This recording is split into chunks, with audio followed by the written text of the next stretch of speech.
Pernah nggak kamu duduk sendirian di malam hari, HP di tangan, scroll aplikasi belanja, lalu tiba-tiba mikir, kayaknya hidup gue nggak seburuk itu deh. Gaji masih masuk, kerja masih jalan, makan masih bisa. Tapi entah kenapa, tiap awal bulan selalu ada rasa berat di dada. Bukan karena satu utang besar, bukan karena cicilan rumah, bukan karena kredit mobil, tapi karena banyak utang kecil yang kelihatannya sepele, tapi diam-diam mengikat hidup. Hari ini, kita akan bicara tentang itu, tentang pay later, dan sisi gelapnya yang jarang sekali dibahas secara jujur. Pay later tidak pernah datang sebagai masalah. Pay later tidak datang ke hidupmu sambil teriak, "Gue bakal bikin hidup lo hancur." Tidak, ia datang dengan wajah ramah, dengan tombol aktifkan sekarang, dengan janji hidupmu bakal lebih mudah. Dan jujur saja, di awal, pay later memang terasa membantu. Saat uang tipis di akhir bulan, saat ada kebutuhan mendadak, saat kamu capek dan pengen sedikit bernapas. Masalahnya bukan di situ. Masalahnya adalah pay later membuat kita terbiasa menunda konsekuensi. Otak manusia sangat lemah terhadap nanti.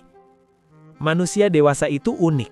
Kita bisa menunda makan demi kerja, menunda tidur demi target, menunda liburan demi tanggung jawab. Tapi ada satu hal yang sulit sekali kita tolak, kenyamanan sekarang dengan beban nanti. Dan pay later dibangun di atas kelemahan itu. Bayar nanti, pikir nanti, nyesel nanti. Masalahnya, nanti itu selalu datang. Dan saat ia datang, biasanya bersamaan dengan masalah lain.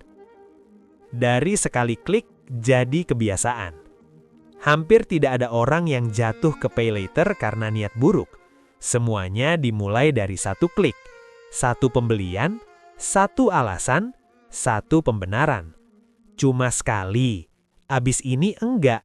Gue masih bisa kontrol. Tapi otak manusia tidak bekerja seperti itu. Begitu kita berhasil membeli sesuatu tanpa rasa sakit membayar, otak akan mencatat, oh, ternyata bisa. Dan sejak itu, batas antara butuh dan ingin jadi semakin kabur. Pay later mengubah cara kita menilai uang. Dulu, uang itu sesuatu yang nyata. Kita melihatnya keluar. Kita merasakannya berkurang. Sekarang, uang jadi angka. Tagihan jadi notifikasi.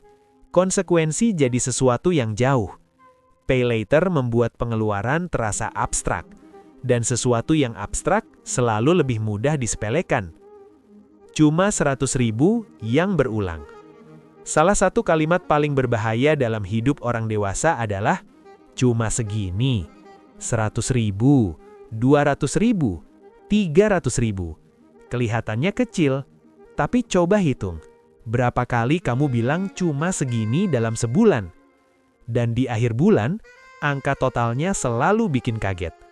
Bukan karena satu transaksi besar, tapi karena puluhan keputusan kecil yang tidak pernah kamu sadari dampaknya. Pay later dan ilusi status. Ada satu sisi yang jarang dibicarakan secara jujur. Pay later membuat kita bisa hidup di atas kemampuan tanpa terlihat miskin. Pakaian rapi, gadget baru, gaya hidup aman. Padahal di balik layar, kita sedang menukar masa depan dengan penampilan hari ini. Dan ini berbahaya, karena dunia sosial kita hari ini sering menilai dari apa yang terlihat, bukan dari apa yang sebenarnya kita tanggung. Hidup jadi reaktif, bukan proaktif. Saat pay later mulai menumpuk, hidup pelan-pelan berubah arah. Bukan lagi bertanya, gue mau kemana? Tapi, gue bisa nutup bulan ini nggak ya? Fokus kita berpindah, dari membangun menjadi bertahan, dari merencanakan menjadi menambal. Dan ini sering terjadi tanpa kita sadari. Beban psikologis yang tidak pernah dihitung. Orang sering menghitung bunga, denda, biaya admin. tapi jarang yang menghitung beban mental. Rasa gelisah tiap awal bulan, takut buka aplikasi, takut lihat tanggal jatuh tempo. Itu bukan hal kecil, karena hidup yang terus-menerus cemas tidak pernah punya ruang untuk berpikir jauh ke depan. Kalau kamu sampai di bagian ini dan merasa, ini gue banget, berhenti sebentar.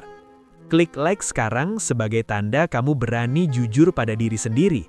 Subscribe channel ini karena konten di sini bukan buat pamer kaya, tapi buat bantu kamu keluar dari siklus yang bikin capek hidup. Dan lanjutkan menonton, karena di bagian selanjutnya, kita akan bicara lebih dalam lagi tentang bagaimana pay later tidak cuma menggerogoti uang, tapi perlahan mengunci pilihan hidup kita di masa depan. Ada satu dampak pay later yang hampir tidak pernah dibicarakan secara terbuka. Bukan soal bunga, bukan soal denda, bukan soal skor kredit, tapi soal pilihan hidup yang pelan-pelan menghilang. Pay later mengunci kebebasan tanpa terasa.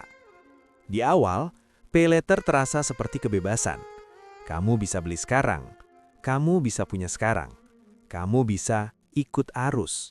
Tapi semakin lama, pay later justru melakukan kebalikannya. Ia mengunci pilihan. Saat ada peluang, mau pindah kerja, mau ambil resiko usaha kecil, mau istirahat sebentar dari pekerjaan toksik. Pertanyaan pertama yang muncul bukan lagi, ini baik atau tidak, tapi gue masih punya cicilan nggak bulan depan? Dan disitulah kebebasan mulai hilang. Masalah terbesar pay later, ia mengikat pendapatan masa depan. Gaji itu seharusnya milik masa depan, untuk menabung, berinvestasi, membangun keamanan, memberi ruang bernafas. Tapi pay later melakukan satu hal berbahaya. Ia menjual gaji masa depan untuk kenyamanan hari ini. Dan masalahnya bukan sekali. Begitu satu gaji terpotong, kita terbiasa. Lalu gaji berikutnya juga terasa aman untuk diikat. Pelan-pelan, kita hidup dari gaji yang sudah tidak pernah benar-benar utuh. Kenapa pay later paling bahaya di usia dewasa muda? Usia 20 akhir sampai 30-an adalah fase hidup yang krusial. Bukan karena harus kaya, tapi karena fase ini menentukan arah hidup, kebiasaan finansial, toleransi terhadap resiko, cara kita memandang uang. Pay later masuk tepat di fase ini. Saat karir belum stabil, emosi masih fluktuatif, tekanan sosial tinggi, kelelahan mental menumpuk. Dan pay later menawarkan satu hal yang terasa menenangkan, jalan pintas. Padahal jalan pintas jarang membawa kita ke tempat yang benar. Pay later dan siklus gali lubang, tutup lubang. Banyak orang dewasa hidup di siklus ini. Pay later lama belum lunas. Pay later baru sudah dipakai. Bulan ini nutup bulan lalu, bulan depan nutup bulan ini. Tidak ada titik berhenti, tidak ada momen lega. Dan yang paling menyedihkan, ini sering dianggap normal. Padahal hidup yang normal seharusnya memberi ruang bernafas, bukan terus mengejar ketertinggalan.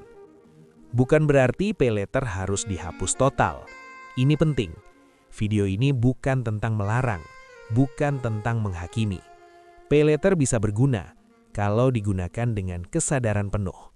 Masalahnya kebanyakan orang menggunakannya saat emosi lebih dominan daripada logika.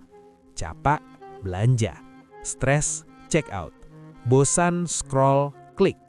Dan pay later ada di situ, siap dipakai. Pertanyaan yang seharusnya ditanyakan sebelum pakai pay later. Bukan, gue masih punya limit nggak? Tapi, kalau gue bayar cash sekarang, masih mau beli nggak? Kalau gaji gue telat bulan depan, gue panik nggak? Ini beneran kebutuhan atau cuma pelarian emosi? Pertanyaan-pertanyaan ini sederhana, tapi jarang ditanyakan, karena jujur itu tidak nyaman. Pay later dan kehilangan rasa puas. Ada satu efek psikologis lain yang jarang dibahas. Pay later membuat kita lebih sulit merasa puas, karena apapun bisa dibeli, apapun bisa diakses, apapun bisa dicicil. Keinginan tidak pernah selesai, standar hidup terus naik, rasa cukup makin menjauh. dan hidup berubah jadi kejar-kejaran tanpa garis finish. Momen terpenting, sadar sebelum terlambat. Kabar baiknya satu, kebanyakan orang tidak hancur karena pay later. Mereka hanya terjebak terlalu lama. Dan begitu sadar, mereka bisa keluar. Bukan dengan langkah besar, tapi dengan keputusan kecil. Berhenti nambah cicilan, bereskan satu persatu, turunkan gaya hidup, belajar menunda keinginan. Tidak instan, tidak viral, tapi nyata. Hidup tenang tidak pernah datang dari cicilan. Ini mungkin kalimat paling penting di video ini. Hidup tenang tidak datang dari barang baru, check out cepat, limit besar. Hidup tenang datang dari kontrol, kesadaran, keputusan yang mungkin tidak keren, tapi bikin tidur lebih nyenyak. Kalau kamu sampai di akhir video ini, itu artinya kamu peduli. Bukan cuma soal uang, tapi soal arah hidupmu sendiri. Klik like agar video ini bisa sampai ke lebih banyak orang dewasa yang diam-diam sedang capek. Subscribe channel ini karena kita akan terus bahas keuangan dari sisi yang jarang dibicarakan, tanpa pamer, tanpa janji kaya cepat. Dan tulis di kolom komentar, gue mulai lebih sadar. Bukan buat siapapun, tapi buat dirimu sendiri. Karena keputusan finansial terbaik biasanya tidak terasa menyenangkan hari ini, tapi sangat kamu syukuri di masa depan.